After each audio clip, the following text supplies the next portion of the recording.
Kaieteur Radio. Covering Guyana from coast to coast. Demerara and Essequibo 99.1 FM. Berbice 99.5 FM. Kaieteur Radio.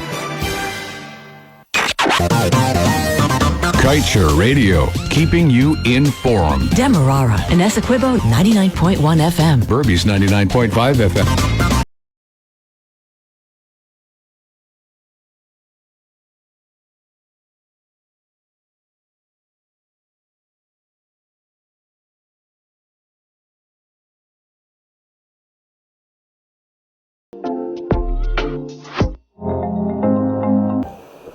Welcome.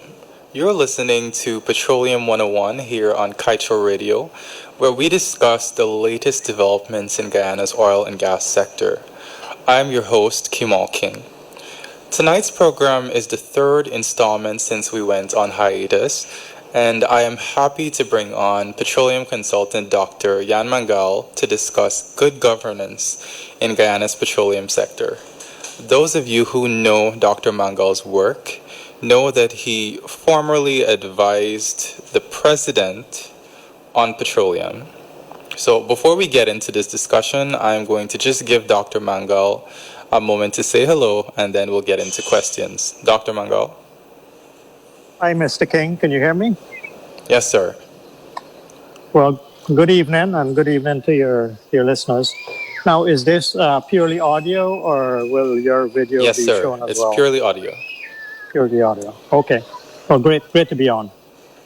Okay, thank you very much. Let's get right into it then. Sir, Guyana is at a pivotal moment in its management of the oil sector, where the third development, or the third intended development, the Kaieteur project, is being reviewed. You have been very vociferous about how this project. Let me backpedal a little there. You've been very vociferous about this project, and you've said that the government should take its time to review this project. You've even said that good reviews take years. What, in your view, does this project need to display before it is approved by the government? Okay, so a clarification first of all. It's not just the Kaieteur project. We had the Liza 1 before and then Liza 2. So the issue is, not so much each of the projects, but it's the entirety of the Stabroek block and all the projects in the Stabroek block. And each of those projects, as any other project in oil and gas, have to be reviewed thoroughly by the government. That's how the government gets its input. That's how a country gets its input into a development. You can't just leave it up to the oil company. I wrote these field development plans when I was at Chevron in my job in Vietnam. Okay. I was actually responsible for a large section of the field development plan for that project in Vietnam for Chevron. So, I've sat on the other side of the fence. So I know these things thoroughly. But the issue now that people are hearing about is Kaieteur, but we have to remember that there was Liza 1 and Liza 2 projects before, and those field development plans were not reviewed properly, appropriately. And I know for a fact for Liza 1 it was not reviewed properly. But you see, the issue here is the government doesn't have the expertise, doesn't have the capacity, does not want to bring in the capacity, and is just rushing these developments through, these projects through. They seem completely uninterested in challenging Exxon to get the country's agenda into this industry, this new industry, which could be transformative for Guyana if handled properly. But if not handled properly, could actually backfire and, make things worse. All right. So, yeah. So, ask me just a bit more detail on Kaieteur, and then I can hone in on that. Okay. You mentioned the fact that the government does not have the expertise. Recently, we learned that the government brought in a World Bank advisor, Ms. Alison Redford, who previously served as the Premier of Alberta in Canada. would you say that Ms. Redford is competent to serve to review this project? No, she is not competent to serve to review any field development plan. She's not an all-company person. She doesn't have that experience. It's clear what's going on with Ms. Redford. It's just a payback for Canada. And she has been snooping around Guyana since I was there. I recall her from meeting her in 2016 or 2017. So she is just payback time for Canada. Now, and talking about capacity, hiring a consultant from the World Bank is not capacity. Capacity is developing institutions, having teams of people. And this should have started in 2015 and 2016. So actually, we have zero capacity right now. So it doesn't matter if Guyana hires even, someone with the required experience now from the World Bank. That's not capacity. We need to have these teams of people, these institutions set up where you would have, say, an expat, because Guyanese just don't have the qualifications right now. So you would have an expat with the qualifications, preferably, someone from the diaspora, but even that is going to be tricky to find. But have these experts and then have locals being mentored, all around these expats. And that process is going to take years, but we haven't even started it. So, and there's no indication that the new government is intent on starting that process of capacity building. Okay, now, two issues have been on the forefront or of at least Kaieteur News and Kaieteur Radio's reporting in the past few weeks, and that's the issues of flaring and produced water. I'm not sure whether the environmental side is your forte, but I know you have been paying attention. What is your take on how ExxonMobil is handling the controversy over the issues of flaring and the discharge of produced water? Yeah. So environmental, is not, I wouldn't claim as my forte, but, I've obviously had to deal with environmental issues in my roles in oil and gas because they're always prominent. What the issue with the environmental concerns in Guyana right now with flaring show is the overall issue that the government has done zero work, meaning they've reviewed nothing with competent people. They've had extremely little input. And now that something goes wrong, they're scrambling. But this is not the way you start an industry in your country or you run an industry. Guyana needs to be in control. Guyana needs to have the data. Guyana still does not have the data and information. Exxon is still in a position of control because it has the data, but Guyana owns the data, all the subsurface data, this is a huge issue of having leverage and lack of leverage is the lack of Guyana having that data and have had input into Exxon. And Exxon is doing this for a reason. It costs money to do things thoroughly. It costs money to avoid these issues that we're seeing with the flaring. And Exxon is going to do its utmost to produce oil at the minimum cost. And that's typical of all companies' objectives. You can't expect all companies to do otherwise. But it's the role of government to stand in and protect the environment, and the government of Guyana failed to do that. Let me see if I could zero in on something you said about data. Is it that you are saying that the information in the Payara Field Development Plan should be something that's public? Yeah, it's not only Payara. It starts with Liza. Right. Mm-hmm. And even before Liza, all the exploration work. Remember, before they drilled Liza 1, Exxon did a huge amount of seismic survey work. Right. That is extremely valuable data. And the government should have hired, the experts, the companies, and installed servers to have this data and bought the software. It's very expensive stuff, but you need to do it. To have stored all of that data, that's a start. And then now with these projects coming along, the government should have acquired all the data for Liza 1, for the project, the FPSO, the wells, the reservoirs, and be in a real-time mode of benchmarking and checking. So everything Exxon does, the government can say, yep, that's according to the plan. Nope, that's not according to the plan. But they're flying blind now. The only reason you're hearing from the government is because there's a huge issue offshore. Something doesn't work. And a lot of gas has been flared, and that's awful. So specifically when it comes to the use of the seismic data, how can that be beneficial to the government?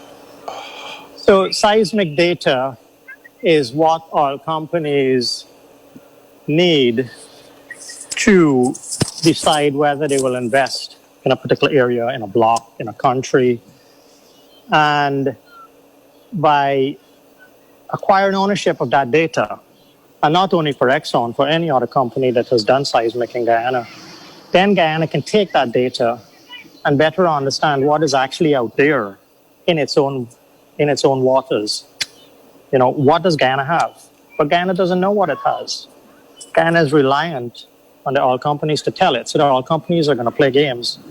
So having ownership of that seismic data and being able to interpret it and use it, then Guyana can challenge the oil companies on where to, say, drill, where to do an exploration, and then also use that data to bring in other companies, to bring in more investment into Guyana. Because we are in a pretty bad situation now where Exxon has a monopoly. Exxon actually has the monopoly over Guyana because of Stabroek Block, and then they've also farmed at the Kanji and the Kaieteur, which Robert Prasad practically gave away, forfeited enormous value to Guyana. So Exxon has a monopoly over Guyana, and that's a very bad situation to be in. You don't want to be under the control of one company. If you have numerous companies working there, then you can play the companies against each other, and you can get competition going between the companies. But right now, Exxon is in complete control and has total leverage over the government of Guyana. How does Guyana then break that monopoly? We've already gone very far. Exxon has made 18 discoveries in the Stabroek Block. How does it break the monopoly? So, breaking that monopoly plays into the whole idea of how do you get good governance and how do you run this industry in a way that it benefits a country as opposed to a company. So how do you do that? Well, first of all, nothing happens without people, right? Things don't just happen by chance.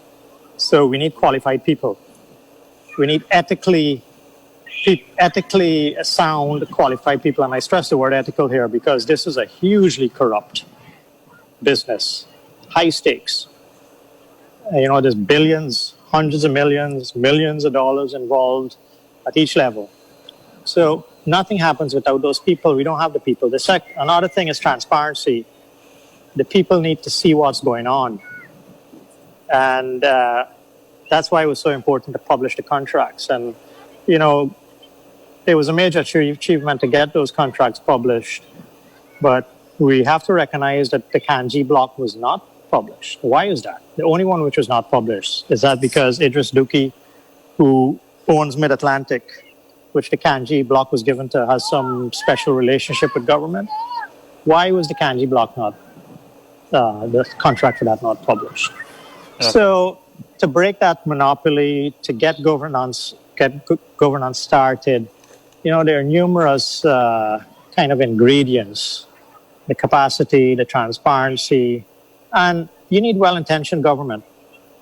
If you have a government who is not well-intentioned, nothing is going to happen.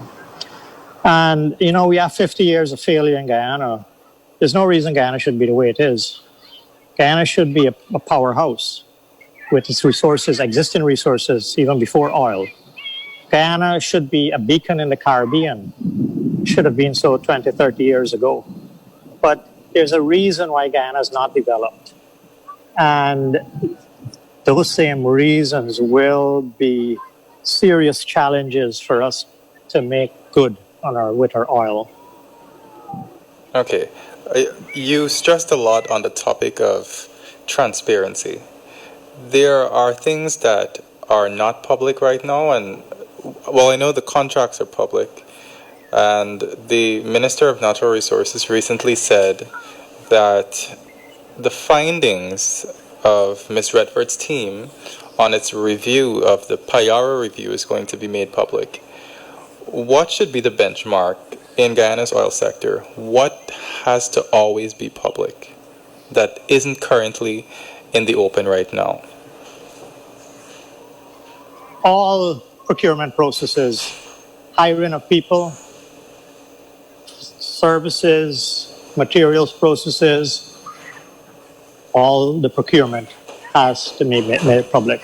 And this is not just about the oil sector. Guyana suffers from weak governance and perpetual kind of mismanagement and corruption because of secrecy. You know, the reason politicians like secrecy because it allows them to do what they want to do. So, but, you know, I wouldn't focus on, you keep focusing on Payara and Ms. Redford. You know, whatever she comes up with is a waste of time. I mean, it's irrelevant. Okay.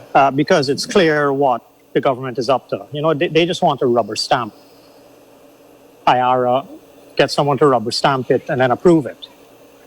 So and I believe that's the intent of the government. So with that intent, nothing good can come of it. You know, ideally, you know, I advised the last government to not approve LISA 2. Mm-hmm. You know, LISA 1 was approved, that's fine, you know, bad contract. But second project, LISA 2, do not approve it. You have to get better terms. But then Bino and the Department of Energy, they went and approved LISA 2.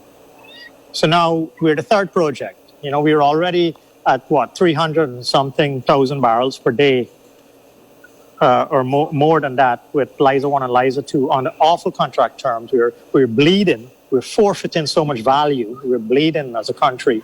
And then you're going to add another 300,000 or 200,000 barrels on top of that with Payara and bleed even more. So there's no reason to approve Payara. And people say, well, we have to wait for Exxon to come and, you know, come to the table. No, you don't. Exxon is never going to come to the table. Exxon is making a killing. We have to force Exxon to come to the table. And the only way we do that as a country is we withhold approval of these projects. We have to squeeze them, just like in any other arrangement, any other business. You have to squeeze them and force them to come. And approving Payara means that is a sign that the government is just forfeiting even more value. Okay. During the most recent press conference held by the president and the vice president, one of the questions I asked the vice president is whether the government intends to allow Payara to go forward as the previous two projects have been given approval without renegotiating and without squeezing out that $55 billion that Global Witness says we lost. And the response that the vice president gave is, you know, Payara is one out of quite a few projects. Payara is not the only opportunity for Guyana to get value. There are many other opportunities that Guyana will have to come to the negotiating table with Exxon and ask for more. What do you say to that? That's just kicking the can down the road.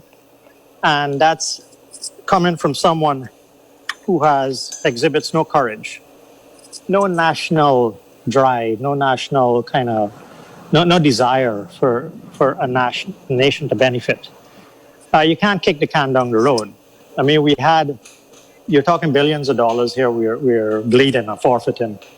So how could you justify that as a leader of a country, as a representative, to bleed even more, to forfeit even more billions and billions a year or whatever, you know, depending on how many barrels per oil per day. So that's this idea that, we can get a better deal in the future is nonsense, because the longer Exxon gets entrenched in Guyana, the more difficult it is to get them to change what they're doing. It's best practice around the world to get these contracts right as soon as possible. We failed at the start, and then we failed by approving Liza 2. And then if now we're at the third project, we're going to fail again. That's not an acceptable answer by a government official. Okay, now you're saying we failed on the first two projects. Is there any way to turn back and salvage what we lost on Liza 1 and Liza 2? Of course. So, people think, if you renegotiate, if you challenge Exxon, that means they're leaving. Well, no. Exxon isn't going anywhere. This is not about kicking Exxon out of Guyana. Exxon is by oil and gas company standards, is a pretty decent company. They got to have a bad reputation. They're very arrogant. If you give them leeway, they will, exploit you. And that's the situation we're in. So it's not about kicking out Exxon, but we can get value back. And, there are many ways to do these renegotiations. We don't need to go and say that, Liza 1, we need 15% royalty and everything after that. No, we could say, Liza 1, let them keep Liza 1 on the, the awful terms, 2%. Well, it's less than 2% royalty because they can get reimbursed for fuel in the field. So let them keep that 1 to 2% royalty and not pay tax on Liza 1 because, they took a risk. Exxon took a risk. And, Liza 1, just having those original contract terms on Liza 1, they will make a huge profit. They will cost recover tremendously. Then we could say Project 2, Liza 2, better terms. We could say Payara, even better terms. So you can have a sliding scale. So it's not like a big shock to Exxon. You can actually have a sliding scale, and contracts have this. And the reason for doing that kind of sliding scale on a project-by-project basis is because Stabroek Block is so huge. It shouldn't be that huge. But usually the blocks are smaller. And then as you develop block to block to block, then you get better terms in each block as you award those blocks. But the problem is we awarded everything in one go at one time. So we have to do this, trying to claw back the value on a project-by-project basis, and that can be done. All right, then. I'd like to take us to the topic of Robert Prasad. You have criticized the PPP government's hiring of Robert Prasad as the Foreign Secretary. We know that Robert Prasad was involved in the controversy over the giveaway of the Kanji and Kaieteur blocks to companies that we saw do not have the track record or the wherewithal to develop those blocks. What part do you purport Robert Prasad played in this? And now that Robert Prasad's hiring is now not in near the oil and gas sector, but in the foreign ministry, what harm do you think Robert Prasad can enact now, given his hiring to that post? He poses a tremendous threat anywhere in government. So what role did he play with the original award of those blocks? He was responsible. He was the minister. So he is responsible. He is accountable. I see that, in my opinion, personal opinion, that was a huge dereliction of duty of a government official to forfeit hundreds of millions and billions of dollars. But if he just waited days, instead of awarding the blocks when he did, if he just waited days, everyone knew that Exxon had good signs on the discovery well. People know weeks, even months in advance, before the information was officially, that announcement was made. People know. They didn't just find out they had oil there the day before they made the announcement, weeks before. So Robert Prasad and government officials, I'm quite sure there's a high likelihood they would have known. But by him deciding to give it away for nothing, if you could have waited until Exxon made the announcement for the Stabroek block, which was an adjacent block to the Kanji and Kaieteur blocks, that there was oil in the Stabroek block, then the value of the Kanji and Kaieteur block would have skyrocketed in a matter of days. But he decided not to do that. I see that as a huge dereliction of duty, and people may say, why would this government official do that? But I will let people use their imagination to figure that one out. I'm not going to say here. in this interview. Now, what threat does he pose now? I believe the Ministry of Foreign Affairs plays a key part, not only now, but in the past. Who was the Minister of Foreign Affairs before? It was Carl Greenwich. Right. Who was rumored to have signed the deal with Exxon in 2016? Remember, Trotman initially said, "It's not me, guys. I'm the minister, but it wasn't me."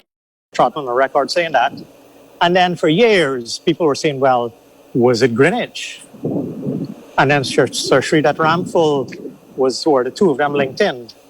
People were asking those questions because you remember Sir Sridhar has a history with the issue with Suriname, the oil issue with Suriname, and then now the issue with Venezuela. So there were a lot of questions around the Ministry of Foreign Affairs and Carl Greenwich. So I'm not surprised that Carl Greenwich has been brought in now by the current government and Robert Prasad into that same ministry. That does not surprise me. Okay, thank you very much, Dr. Mangal. We're just going to go on a brief ad break for a few minutes, and then we'll be right back with you. Okay. Kaieteur Radio. Covering Guyana from coast to coast. Demerara and Essequibo 99.1 FM. Berbice 99.5 FM. Kaieteur Radio. Kaieteur Radio, keeping you informed. Demerara and Essequibo 99.1 FM. Berbice 99.5 FM. Kaieteur Radio.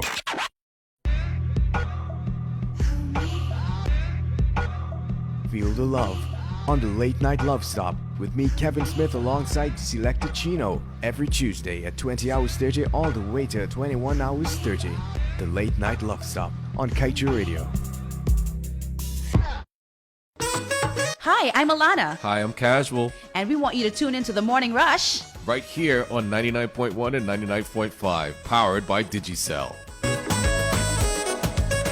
I'm tired of all these other music playing over and over. It's time to whine. Soca time.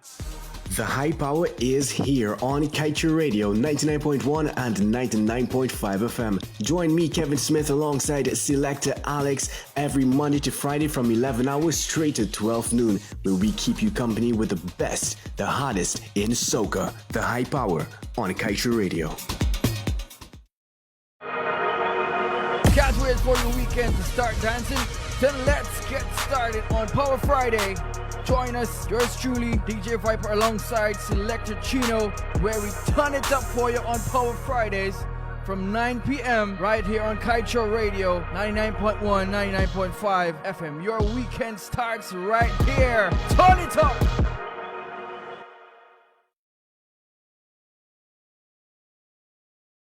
Welcome back. You're listening to Petroleum 101 on Kaieteur Radio. Tonight we are discussing good governance in Guyana's petroleum sector with Dr. Yan Mangal.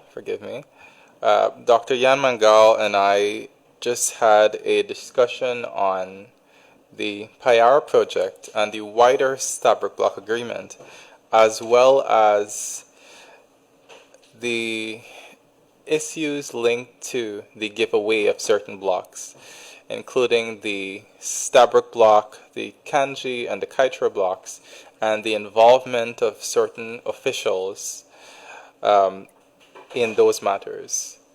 I'd like to turn the discussion now to Dr. Vincent Adams. Dr. Vincent Adams is the current executive director of the Environmental Protection Agency, and we later learned that Dr. Adams was sent on leave by the Irfan Ali administration.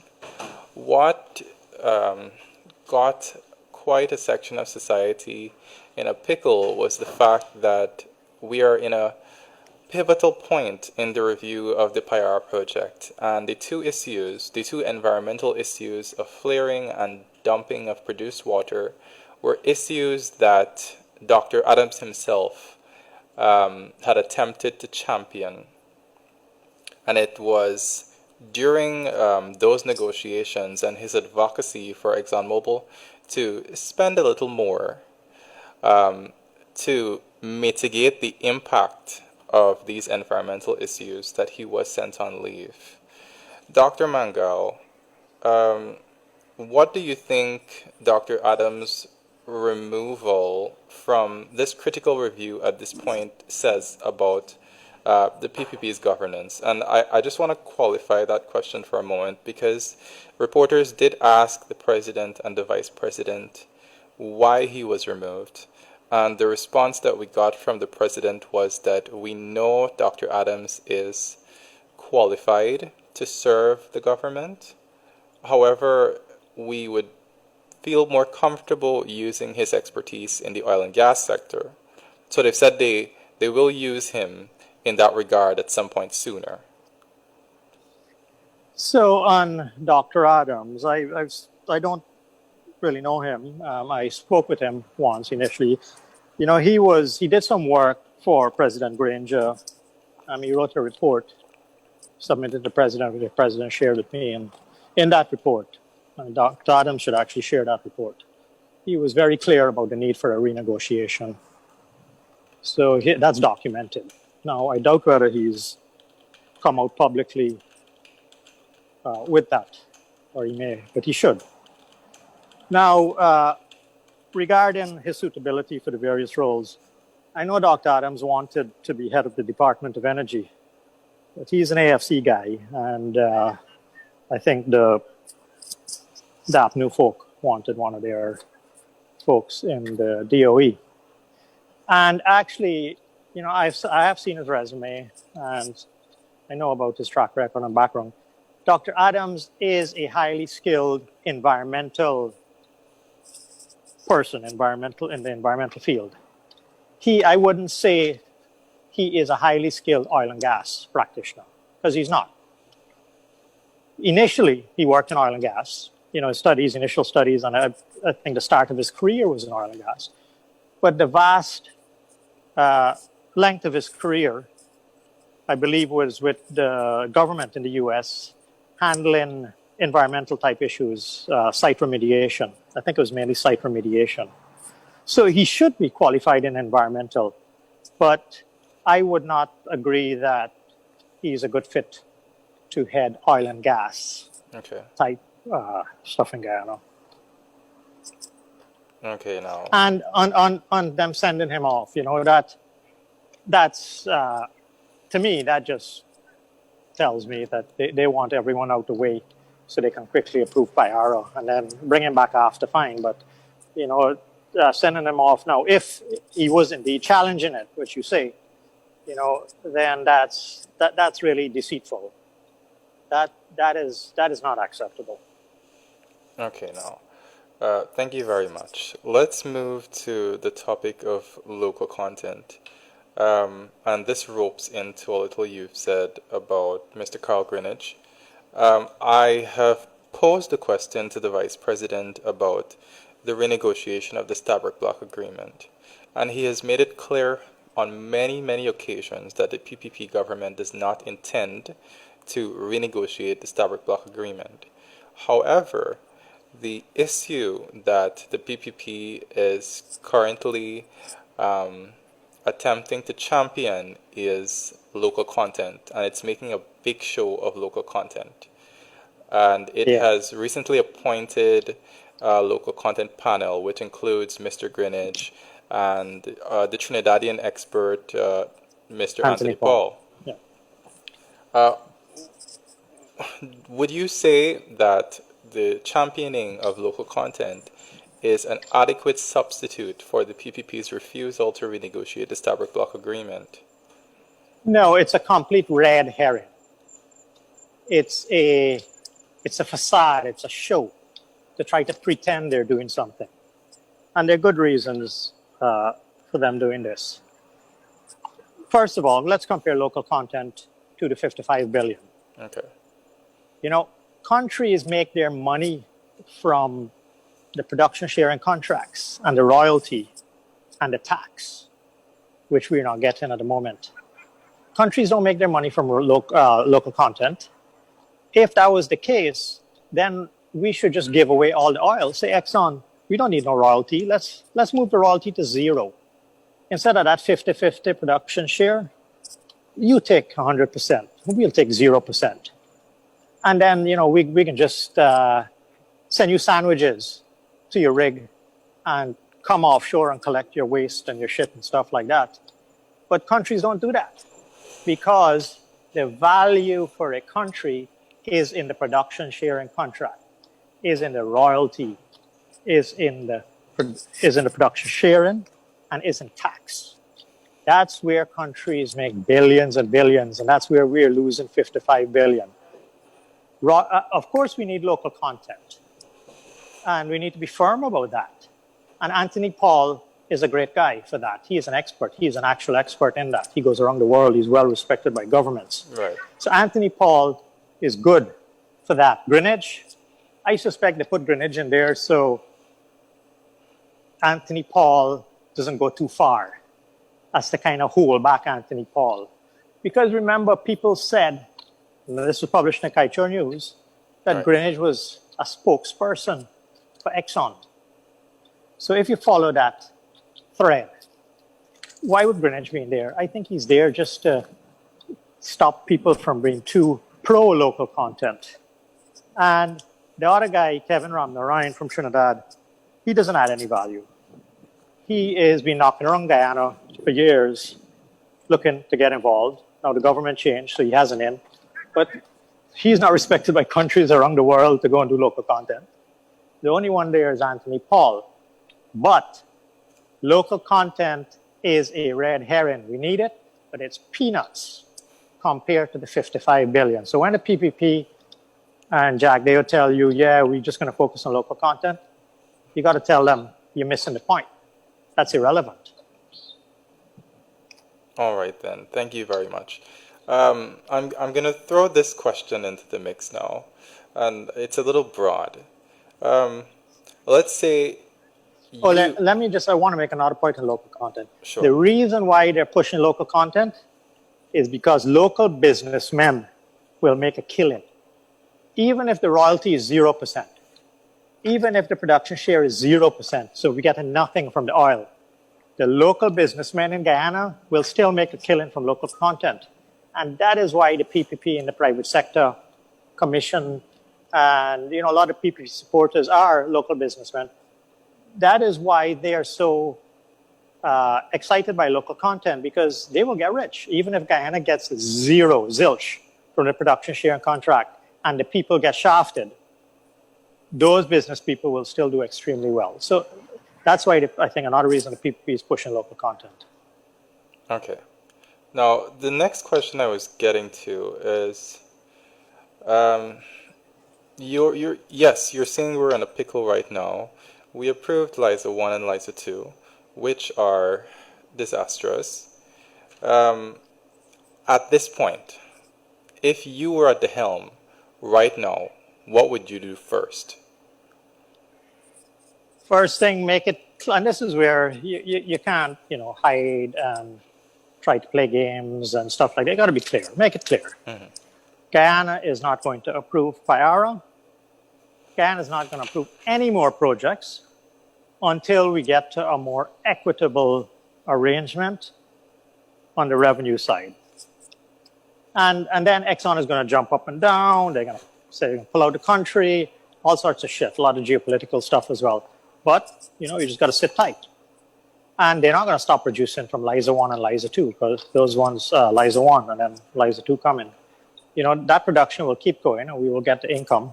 But we just sit there and say, no, we're not approving Payara. Then what we need to do is what we needed to do in 2017 when I was there, and I advised them to do, is jumpstart the hiring. You got to jumpstart the capacity building. I just felt the previous government lacked a sense of urgency completely. They didn't really know what was going on. It didn't matter how much you told them. They didn't seem to care. So we need to jumpstart the hiring of oil and gas professionals, ethical people. We also need to start planning out the institutions and setting those up and building them, because this renegotiation is going to take a bit of time. So that time is would be very valuable for us as a country to catch up, to hire people, to get laws and stuff instituted, to get buy-in across the country. This oil thing can't work with a racially divided country like Guyana. Guyana is a perfect prey for Exxon or any other multinational country to come and exploit because of the racial hatred that is fanned purely by politicians. We need to deal with that. And that's an artificially fed thing by the two main political parties, the PNC and then the PPP. We need to move away from that. So, we can clean house. There's a lot of cleaning house we can do in that time where we are renegotiating the contract with the Starbuck block. But the first thing we need to do is make it clear we're not approving Payara. Okay. I know this is definitely not your area, but you mentioned the racial animosity that we have and how that makes Guyana a perfect prey for companies and politicians who want to divide. How does Guyana even handle something like that? The racial animosity, how does it prevent oil companies from capitalizing on that division? How can we build a nation with that? This animosity was fed and fanned by politicians. And the only reason we still have the PPP and the PNC as political parties is because they've been fanning this racial animosity. But a consequence of that is Guyana is a failed state. Guyana has gone nowhere in 50 years. So if we want to become a Singapore, become a successful nation, we have to deal with it. And, sadly, the voters had an opportunity just this year to bring in new parties, and they didn't. So, but, I was hoping that President Granger was a man of integrity and that he would do things. And many people, that's why he was voted in. Many people thought so, but other people were very worried about him as well. But I was hoping that President Granger would be kind of benign leader, a man of integrity who would push things through. And that's one scenario of fixing a country like Guyana, is having this kind of benign leader who pushes things through from the top. But that didn't happen. And then, the whole issue with the rigging, the election rigging proved that, it was very disappointing for many people to see them behave like that. So, the voters decided not to institute that change. We had a recent leader who didn't do it. So how do we do it? It goes back to the populace and the people, and they have to become active. They have to take an interest in their future. Just sitting down comfortably in your PPP, comfort zone or your APNU comfort zone that's failure. That's the same old failure that we've had. And it's for people of Guyana to actually become much more active than they are. Okay, then. The final issue I'd like to delve into before we close the program is the issue of costs. Kaieteur News, you might have noticed, carried some stories recently about Guyana running out of time to audit costs. I don't know what is the norm in other oil-producing countries in terms of the rate of approval for oil developments, but Guyana approved Liza 1 in 2017, Liza 2 about a year after, and Payara, it seems we're about to approve this one too. Is it the rate at which Guyana is approving these projects is what has it in a pickle with its ability to check the costs that Exxon is foisting upon the government? Or is it Guyana's lack of capacity at this moment to audit costs that is the problem? It's both. And Guyana, as I said from the start, 2017, Guyana needs to slow down. cannot be approving these projects without doing the correct audits.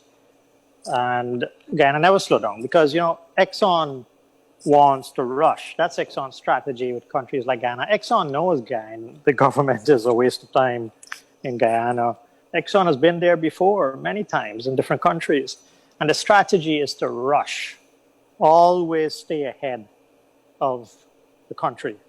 But Guyana needs to break that. And the way you break it is by not approving these projects until you're ready. And, you get the capacity. So on the time limit, of course, there needs to be a time limit because, as a business, as Exxon, they're running a business. They can't have someone coming back and challenging their costs 20 years down the line. You need to kind of sort that stuff out pretty soon. But Guyana has had many opportunities to go and audit those costs. LISA 1, we did a really bad job. Trotman went and hired Intech C, which they did probably they never wrote a field development plan before or reviewed a field development plan before. And then they went and hired Bayphase for the second one, which I never heard of that company. No one I spoke to in the industry heard of that company. And your own employer, Kaieteur News, has run numerous articles on Bayphase and how, they're a non-entity and might be conflicted. So it is clear that the government in Guyana, the last government, and I'm sure this government as well, do not want to do a good job in regard to reviewing costs. They want to give Exxon the money. And, even though we're losing this $55 billion on the revenue side, we are losing billions on the cost. Those costs are probably easily inflated 20% or more. Remember, for LISA 1, when myself and Chris Ram started criticizing the cost, it was like 4-point-something billion. Right. And after a lot of criticism in the news, it suddenly dropped to 3.7. Now 3.5. It dropped by 200 million more. Yeah. So, costs change because, market conditions. It's cheaper to build an FPSO now than, say, 2 years ago or something. So costs change.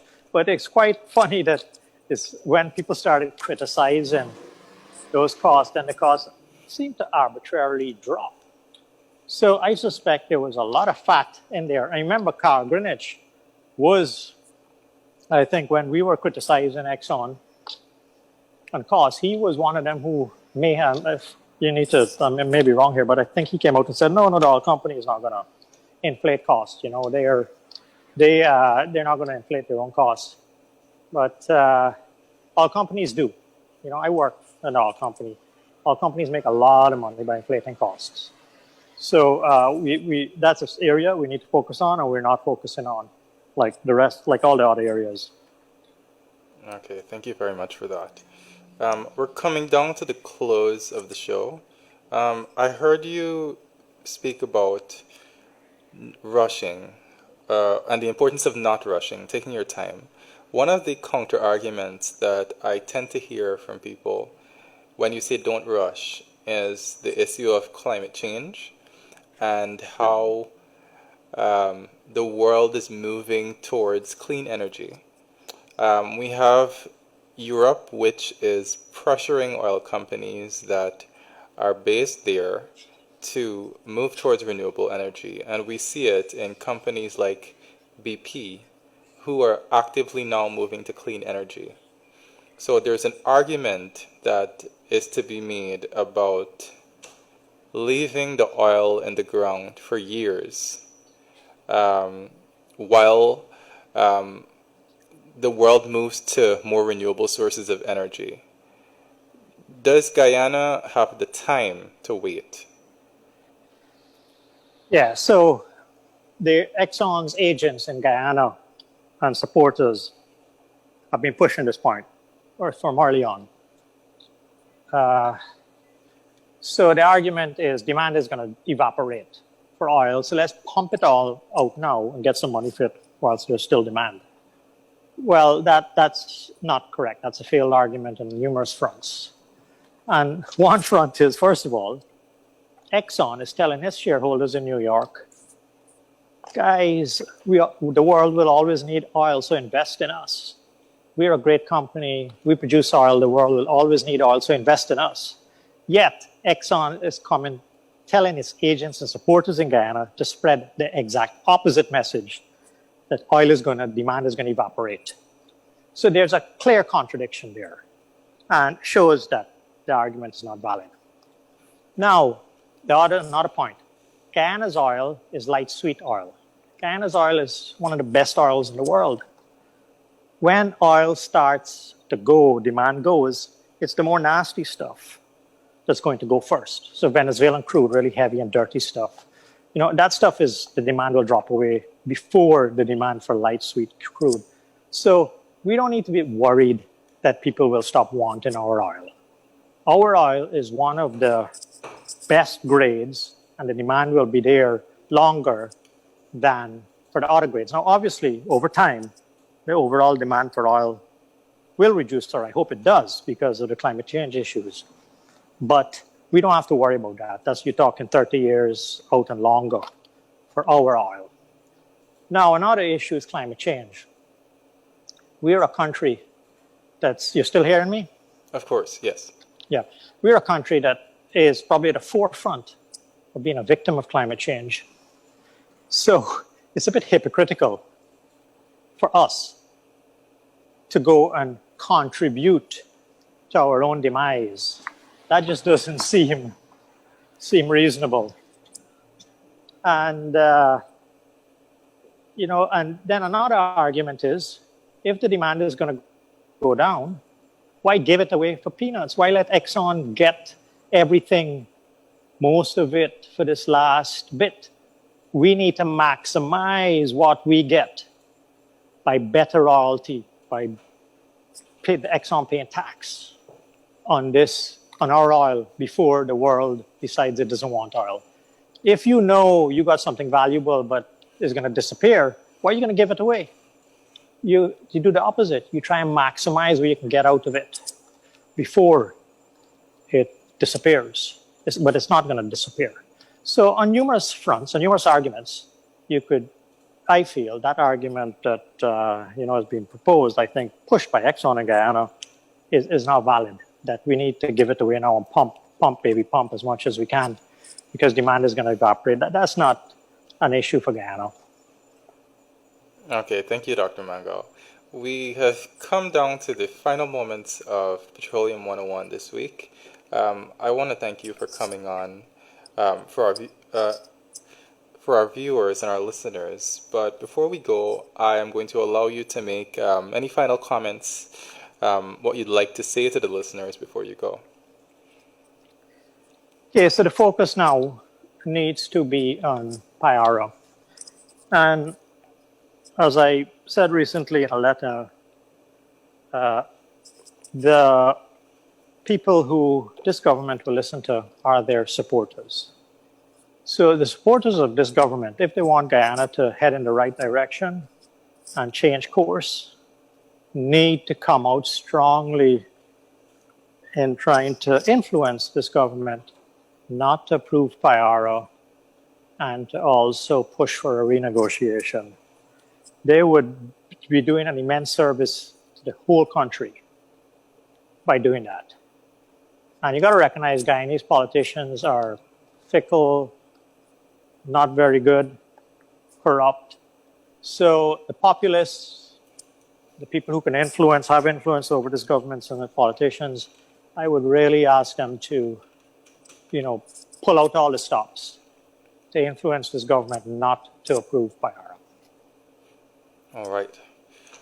That's a wrap, folks. You are listening to Petroleum 101 on Kaieteur Radio on 99.1 or 99.5 FM.